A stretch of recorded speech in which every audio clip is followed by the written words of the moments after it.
हाय दोस्तों, मेरा नाम है आकाश और आज हम बात करने वाले डी मार्ट के क्वार्टर 1 फाइनेंशियल ईयर 26 के रिजल्ट के बारे में। जहां पर कि हम इस वीडियो में जो है इस पर्टिकुलर कंपनी के क्वार्टर 1 फाइनेंशियल ईयर के प्रेजेंटेशन को देखेंगे और उसके कॉन कॉल को भी जांचने का कोशिश करेंगे और इससे कुछ एक्साइटिंग इंफॉर्मेशन हो तो वो भी आपके साथ शेयर करने का काम करेंगे। तो चलिए शुरू करते हैं, लेकिन उससे पहले अगर आप हमारे इस चैनल में नए हैं तो कृपया करके इसे लाइक, सब्सक्राइब एंड शेयर कर लें। डी मार्ट की हम बात कर ले तो उसका जो रिवेन्यू सोर्स है वो 3 डिवीजन में डिवाइडेड है इसके रिटेल चेन के अंदर। पहला आ जाता है फूड का सेगमेंट, दूसरा आ जाता है नॉन फूड एफएमसीजी का और तीसरा आ जाता है मर्चेंडाइज का। और फूड कैटेगरी की बात कर ले हम तो पिछले क्वार्टर से अगर हम कंपेयर करें पिछले साल से तो वहां से इसका सेगमेंट जो है थोड़ा बढ़ा है, लेकिन नॉन फूड की बात कर ले तो वहां पर सेगमेंट थोड़ा कम हुआ है, यानी कि एफएमसीजी में इसको थोड़ा कंपटीशन या कुछ फेस करना पड़ा है जिसको कि हम बात करेंगे। और जनरल मर्चेंडाइज की बात कर ले तो वहां पर भी थोड़ा कम हुआ है। एफएमसीजी की अगर हम बात कर ले तो जैसे कि आप लोग देख रहे होंगे इसका जो वर्टिकल है वो थोड़ा स्क्वीज हुआ है। इसके कई सारे वजह हो सकते हैं। ऐसा इसलिए भी हो रहा है कि यहाँ पर इस सेक्टर में जो है बहुत ज्यादा कंपटीशन आ रहा है, चाहे हम वी मार्ट की बात कर ले और अदर रिटेल प्लेयर की जैसे कि रिलायंस रिटेल की। फिर इसी के साथ साथ जो है जीएसटी और कई सारी चीजों के कारण कंजप्शन भी स्लो डाउन हुआ था जिसका इफेक्ट यहाँ पर देखने को मिल रहा है। फिर इसके बाद हम इस कंपनी के अगर प्रेजेंस की बात कर ले पूरे इंडिया के अंदर तो जैसे कि आप लोग देख सकते हैं 11-12 के अंदर इस कंपनी के पास 55 स्टोर थे, जो कि हाल फिलहाल के समय बढ़ के हो गए 424 के आसपास। धीरे धीरे करके ये कंपनी जो है पैन इंडिया के अंदर प्रेजेंस बनाना चालू कर रही है, जो कि एक प्रकार से बहुत अच्छा है। और यही एक इसकी स्टोर की प्रेजेंस है जो कि इस कंपनी के लिए ग्रोथ का काम कर रही है। और इसके लिए ये कंपनी जो है एक्विजिशन का भी काम करती लैंड का, क्योंकि ये कंपनी जो है एक प्रकार से रेंटल चार्जेस को देना नहीं चाहती। इस वजह से कंपनी जो है थोड़ी यूनिक बन जाती है, चाहे हम वी मार्ट की बात कर ले या रिलायंस रिटेल की बात करें उससे। इसके स्टोर वाइज एडिशन की हम बात कर ले तो जैसे कि आप लोग देख सकते हैं 2022-23 में लगभग 50-40 स्टोर इस कंपनी ने ऐड किया था और 2024 की बात कर ले तो वहां पर 40 स्टोर ऐड किया था। लेकिन 25 की अगर हम बात कर ले तो वहां पर कुछ कम थे, लेकिन फिर भी धीरे धीरे करके इन्होंने जो है 50 स्टोर ऐड किया। और हाल फिलहाल की बात कर ले तो इन्होंने जो है 9 स्टोर ऐड कर लिया है। और इस कंपनी का टारगेट है लगभग 50 या उससे ज्यादा स्टोर एक्सपेंड करना, जिससे कि आने वाले समय में इसके रिवेन्यू को हम बढ़ता हुआ देख पाएंगे। इनके स्टोर एडिशन की एक खास बात है कि यहाँ पर ये दूसरी रिटेल कंपनी की तरह अपने स्टोर को ज्यादातर बंद नहीं करते, क्योंकि इनकी प्रॉपर्टी जो है उसी पे रहती है। इस वजह से इनका रेंटल कॉस्ट कम हो जाता है, जिस कारण ये कंपनी जो है अपने ऑपरेशन को एफिशिएंटली रन कर पाती कंपेयर करें हम दूसरे स्टोर से। अगर हम इस कंपनी को दूसरे रिटेल स्टोर से बात कर ले, चाहे रिलायंस, वी मार्ट, V2 के, तो वहां पर वो स्टोर जब बनाते हैं तो वो स्टोर क्लोज भी करते हैं, क्योंकि रेंटल कॉस्ट के हिसाब से अगर अर्निंग नहीं आती और उनका मैथ्स वर्क नहीं करता। लेकिन यहाँ पर इस पर्टिकुलर कंपनी की बात कर ले तो इनका मैथ्स जो है वर्कआउट करता है। इसके बाद इसके ऑपरेशनल और फाइनेंशियल समरी की तरफ चले तो ये कंपनी जो है अपने बिल्स को लगातार बढ़ाते जा रही है। और इसकी ग्रोथ की बात कर ले तो हाल फिलहाल के समय आप लोग देख सकते हैं 7% के आसपास ग्रोथ आ गई है, जो कि एक प्रकार से इकोनॉमी के साथ साथ ये अलाइन है, इस वजह से इसकी ग्रोथ को बताई जा रही है। और इसके रिटेल एरिया की बात कर ले तो जैसे जैसे कंपनी स्टोर एक्सपेंड कर रही तो इससे रिटेल स्क्वायर फीट जो है बढ़ रहे हैं। और रिवेन्यू पर स्क्वायर फीट की बात कर ले रिटेल स्टोर की तो यहाँ पर आप लोग देख सकते हैं पिछले क्वार्टर से थोड़ा बढ़ा है, जो कि एक प्रकार से अच्छा है। इसके बाद इसके ऑपरेटिंग समरी की हम बात कर ले तो यहाँ पर आप लोग देख सकते हैं इबट्टा मार्जिन जो है पहले समय से धीरे धीरे करके डाउन होते जा रहा था, वो हाल फिलहाल के समय बढ़ा है।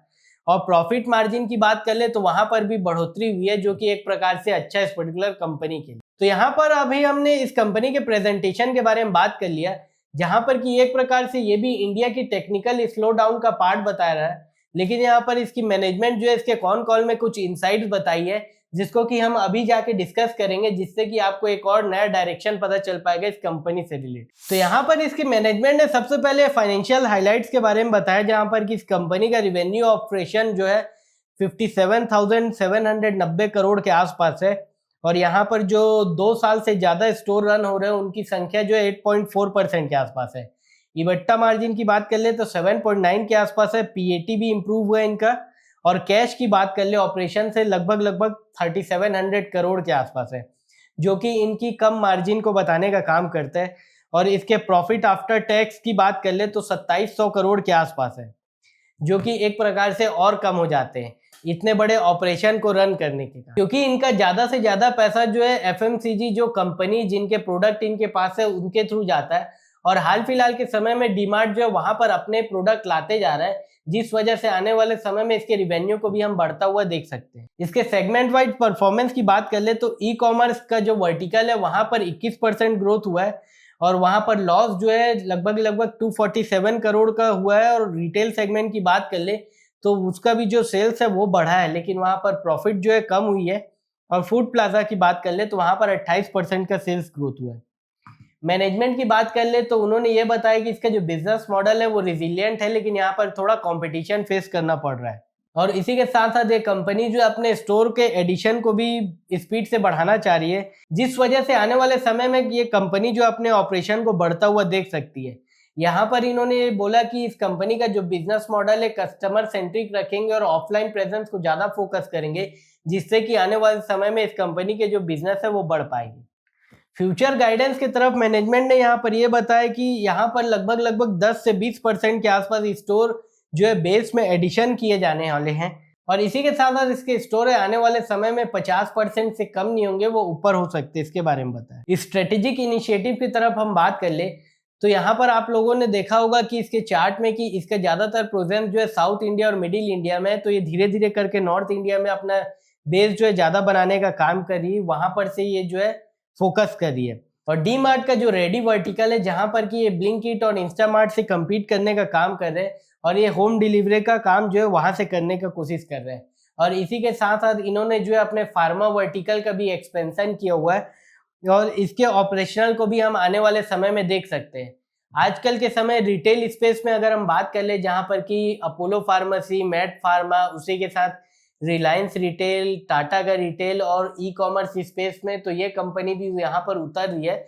इस वजह से देखना इंपॉर्टेंट हो जाएगा कि ये कैसा ग्रो कर पाती है, क्योंकि ये स्पेस भी धीरे धीरे करके क्राउडेड होता जा रहा है। फिर यहाँ पर हम इसके कुछ की रिस्क की बात कर ले तो यहाँ पर इंटेंस प्राइसिंग कंपटीशन फेस करना पड़ रहा है एफएमसीजी स्पेस में।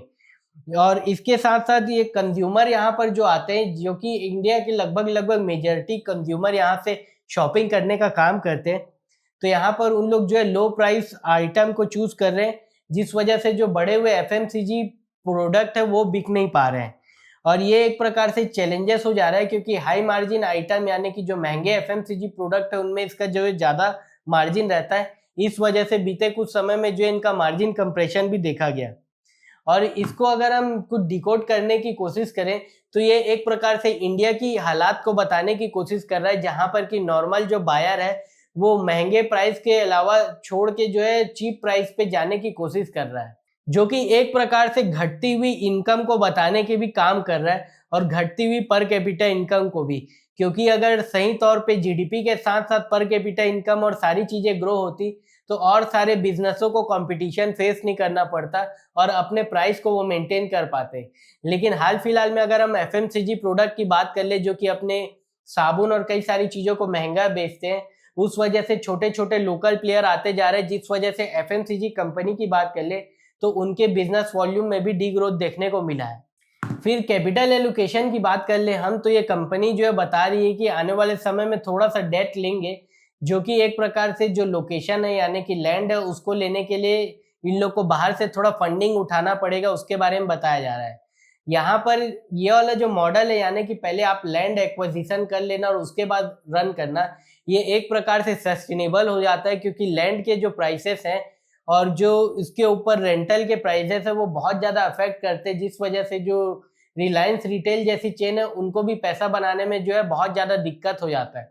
इस वजह से ये कंपनी जो है ये मॉडल का उपयोग कर रही है, जो कि एक प्रकार से कुछ समय के लिए कैपेक्स हैवी हो सकता है, लेकिन यहाँ पर सस्टेनेबल लॉन्ग टर्म के लिए बहुत ज़्यादा अच्छा है। फिर इसके ऑपरेशनल मैट्रिक्स की तरफ चले तो यहाँ पर आप लोग देख सकते हैं 35.3 करोड़ के आसपास ये जो है बिल कट कर रही है और ये जो है additional 2 million square foot add करने वाले हैं इन लोग ऑपरेटिंग स्पेस को।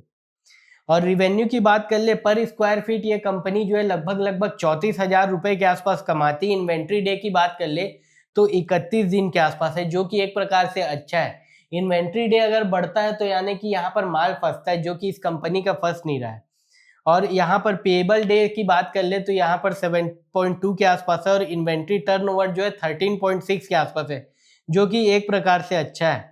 और इसी के साथ साथ अट्रिशन लेवल की बात कर ले, वो थोड़ा गिरी है, जो कि एक प्रकार से अच्छा है।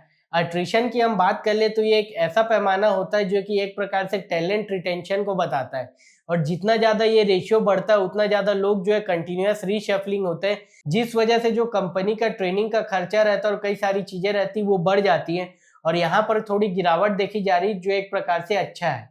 फिर इसके डिलीवरी टाइम की अगर हम बात कर ले तो यहाँ पर 11% ऑफ ऑर्डर जो है 3 घंटे के अंदर दिए जा रहे हैं, और 65% ऑर्डर जो है 12 घंटे के अंदर, जो कि एक प्रकार से इसके क्विक डिलीवरी प्लेटफॉर्म के बारे में बताया जा रहा है। तो यहाँ पर आप लोगों ने देखा कि इसके कॉन कॉल में भी मैनेजमेंट ने थोड़ा ऑप्टिमिस्टिक सिनेरियो बताया, लेकिन यहाँ पर डिस्पाइट जो लोगों की इनकम घट रही है, और ये जो है लोगों की इनकम से अलाइन बिजनेस है, इस वजह से हमें जो है लोगों की इनकम को भी देखना बहुत ज़्यादा इंपॉर्टेंट हो जाता है इस जैसी कंपनियों को एनालाइज करने के लिए।